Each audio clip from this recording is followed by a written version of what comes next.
famous Memorial Hospital. But I remember my mother taking me there when I was little. It's funny, but I have memories, some memories of when I was like 3 and 4 years old. Like what kind of memories? Well, like I remember my mother burning my dad's hat when he would come from, I don't know, binging or I don't know where he went. I remember that when I lived on Dolores Street, we had a porch and we could see lights. Like a couple of blocks away, there were always these lights, a lot of lights, and you could hear like white people talking, you know. And what it was a rodeo, a big famous rodeo. We never got to go there, but yet when that rodeo was gone, they built an elementary right there called Zavala School. And I went there. Oh, you went to the Zavala School. I went to the Zavala School. What was school like back then? Did you have recess and all that stuff? Or did you have one teacher or a lot of teachers? Or? It was one teacher, and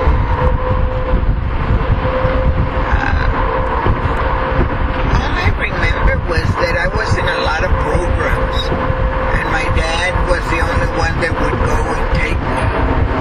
What do you mean programs? Like plays and stuff? Dancing, you know. Do you remember what some of the programs were? Or? It was mostly like they teach you how to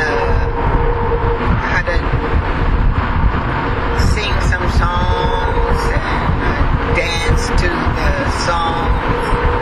And we were all little, and that's what we would do, you know. And I remember my dad sitting in the front row, always, you know, smiling, looking. Well, at least he did that. At least you would go to your things. Yeah. So after you went to that elementary school, where'd you go?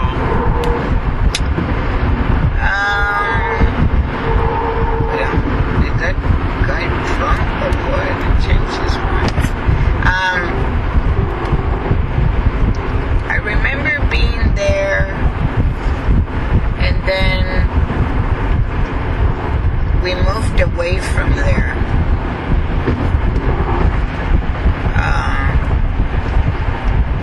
We moved to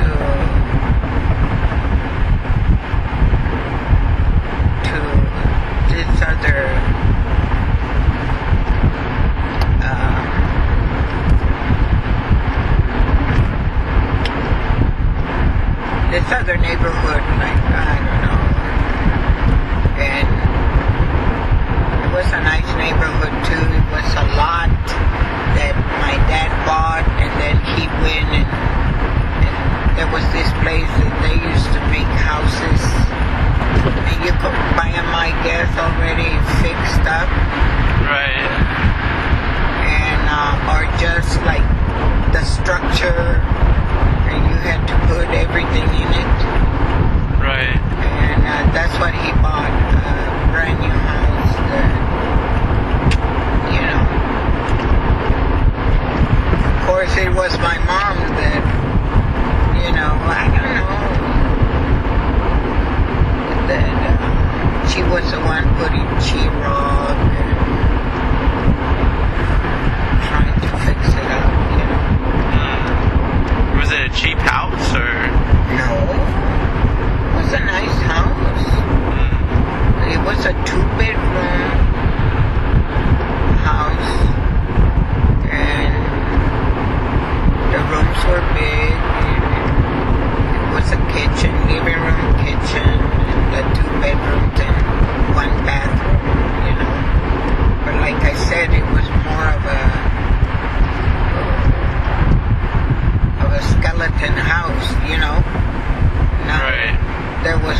heater. There was no. It was like you had to fix everything in there. Right. And I never knew what it was to have a bath in a real bathtub. We used to have those round tin tubs. Have you seen them? No, I never seen it. Okay, they a long time ago, people used to wash. Hardly anybody had a washing machine. So what the people used to do was they sold this big round tin tubs. Right. And there was a scrub board. Right. And so in one tub, you put soap and the clothes in there and start washing and scrubbing. Right. Then in the second tub, you fill it up with water, and then you would rinse your clothes there. And then wring them by hand and go and hang them up. Wow. Yeah. So,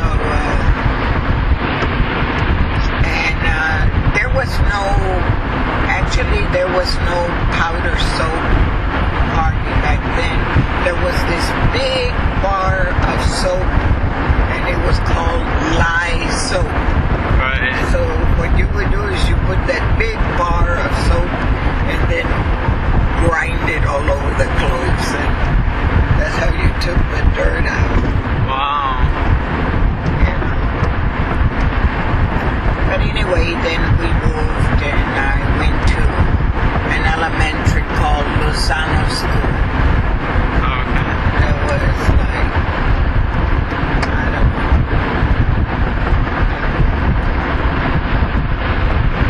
It was like 5 blocks from here or something. So you had to walk to school. Oh yeah. I would walk to school. It wasn't that far. It was like 10 minutes at the most, you know. How many siblings did you have by then? There were 6 of us. Already? There were 6 of you? When we moved there, actually there were, I think, 4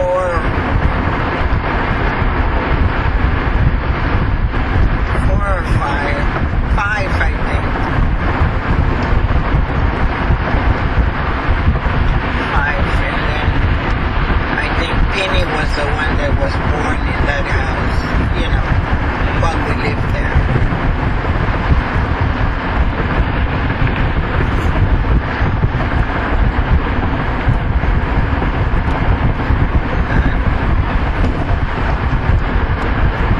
So you went to that elementary school, and then what happened next after elementary? After elementary school, then once I finished elementary school, remember where Zavala School was? Right. Well, they had torn the Zavala Elementary School, and now they had made it into a junior high called Ella Barnes, after some lady. And then I went there for junior high to Ella Barnes. Was it a nice school, or was it? It was a nice school. I like Ella Barnes. It was a nice school, you know. And yeah, well, going to Ella Barnes, that's when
dad always had two jobs. He would be like a nursing attendant, or back then they call it orderly, for private people, take care of people that couldn't do nothing. So he would go and work, let's say, from 8 till 11, bathing and shaving these guys, turning them, putting them in a chair, wheeling them around, whatever, and then he'd come home and rest, and then at about 2 o'clock he would get up to get dressed, and so he worked as an orderly at the Memorial Hospital from 3 to 11.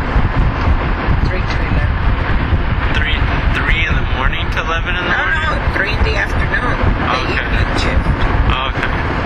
3 to 11. And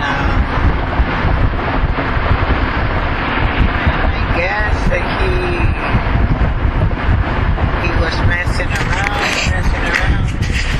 Finally, one day they just came and told my mom, you want to see where your husband is right now? What? Who came and told your mom? Some women. My mom didn't even know them. They just came to the house and knocked on the door. I remember. Who were these women, though? How did they know? I don't know. Maybe they were women he worked with, because remember, he worked in a hospital. Right. And they probably either disliked him or disliked her, because my mom did not know these women. Right. Because I remember these women came to the door, knocked on the door, and they told my mom, it was two women. Do you want to see where your husband's at right now? And my mom said, he said, where? No, he's not. Go to this address and you'll find him there. Wow. So, no, in fact, they said, come with us and we'll take you over there.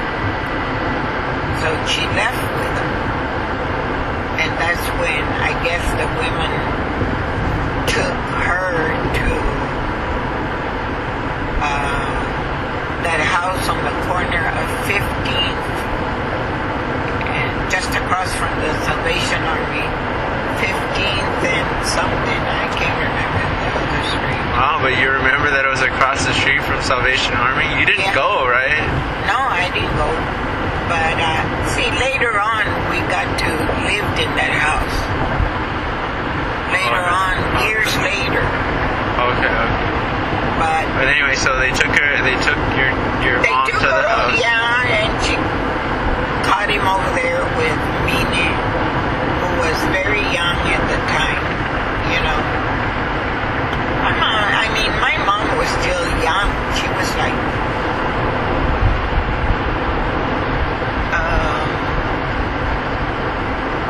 I think she was 38.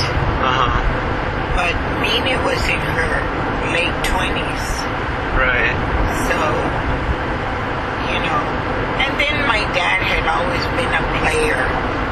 If it wasn't her, it would have been somebody else. Kind of like your father. I just thought I'd throw that in. But, anyway,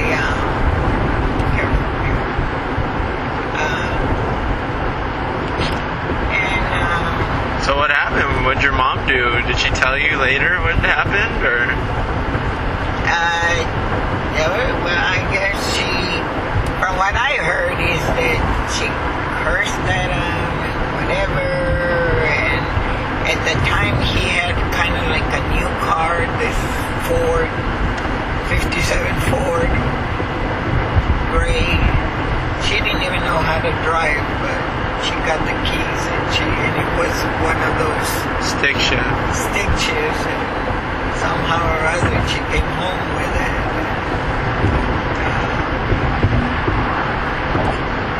And he didn't come home. He didn't come home again. He moved out,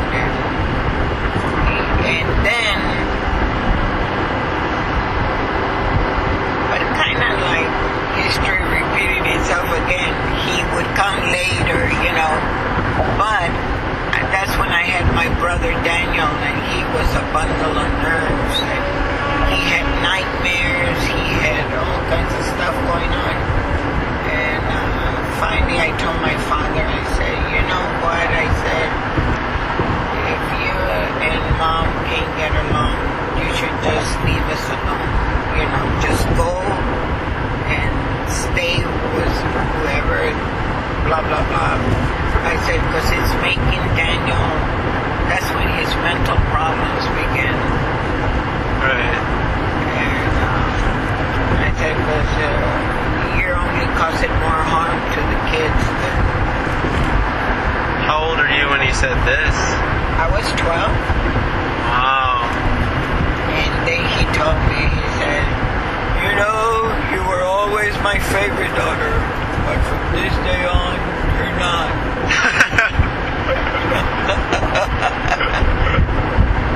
And I kind of felt bad, I guess I kind of cried, but I wasn't sorry because at least, every night you wake up and my mom's screaming, jumping on top of it, running through our top of the bed and everything.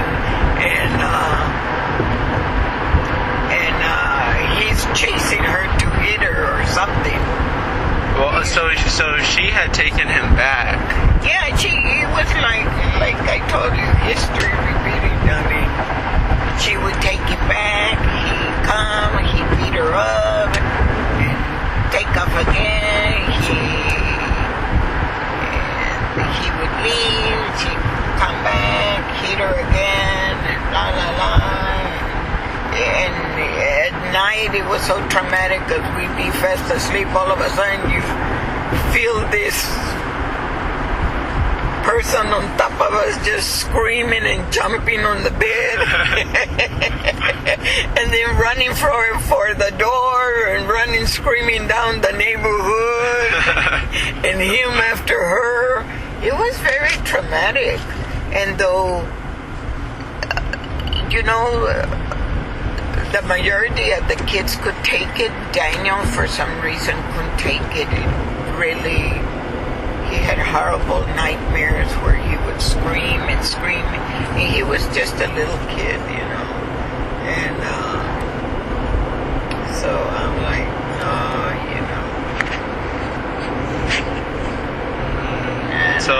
So after you told your dad not to come around anymore, what happened? He went and filed for divorce. And of course, when my mom found out, she got drunk and cried in the middle of the living room, lay there till she got comatose, and then the next day she got up and never mentioned him again. That's where she was the bravest. I think we often think of that and we talk about that it tore her down that one night, knowing that he had gotten the divorce and wasn't coming back and blah blah blah. And I guess she let it all hang out, and then the next day she never mentioned him again, and nothing. She just never mentioned him again, and got a job and went on with her life. But my dad was, and actually, you know what, my dad was no good to, I feel sorry for him that he didn't get to enjoy the kids or anything, because he didn't know how to be happy. He didn't know. I guess women were always on his mind, and because even when he first got the divorce and married Mine, like a week later he's cheating on her with some other woman. And she's trying to commit suicide. So it's like, that man, I feel sorry for him, But what about you though? After your dad left, and what happened to you? After he left, it was the saddest thing because when they went to court to get the divorce, since there were 6 kids, They gave 3 each. no, the judge asked us,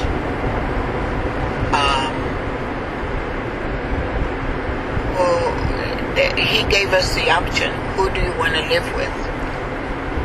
And I said my mom, Penny said my mom, and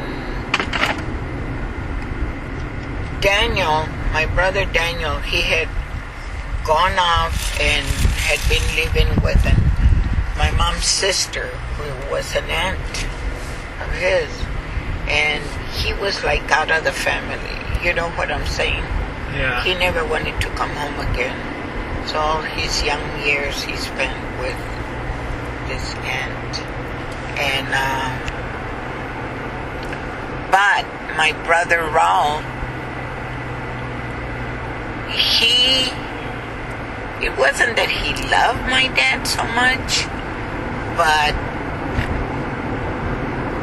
after they divorced, my mother had several boyfriends, and he didn't like that. And even though he was a little kid, I guess he chose to stay with my dad. And B, who was very much into the kids also, she said, well, he's not going to stay alone with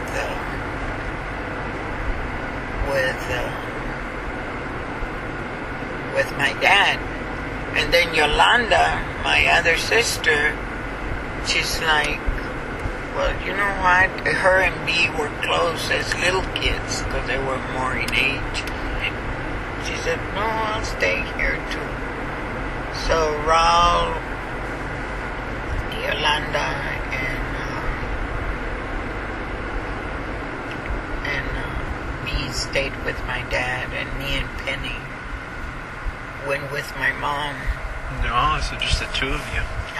But hey, we had the adventure of our lives because my mom was like a person that she didn't want to stay in one place. She went, she was living here and there, everywhere. And at the time I was still going to school, and I wanted to continue to going to school. So after a while I got tired, and I said, you know what, I want to finish school. That was always in the back of my mind. So I decided to come and stay with my dad. Because he was more stable. He was in one place. Because he was more stable. And that's when I was like 18 years old and in the 9th grade. Oh. But nobody knew. The teachers were very nice. I went there and I said, you know what, I want to come back to school. And I said, but, I don't want nobody to know my age or whatever. So here we were, me and B in the same grade. Well, because when you were jumping around with your mom, you didn't go to school. No, I didn't go to school. And you weren't required to finish school back then. Yeah.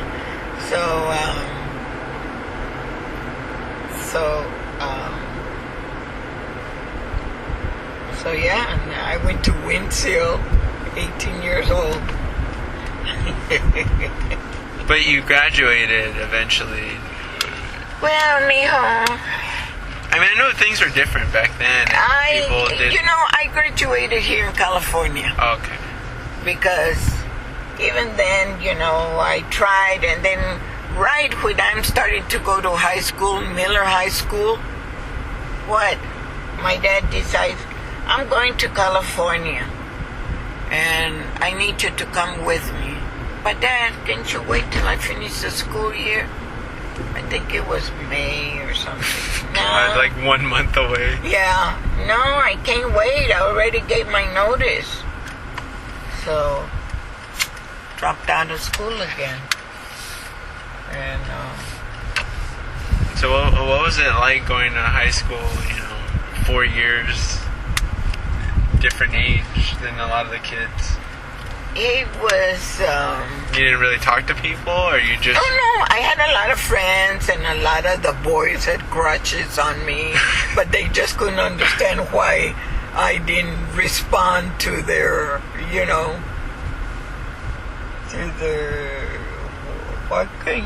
how come she doesn't go out with me? Well, because I looked at them like little kids, Right.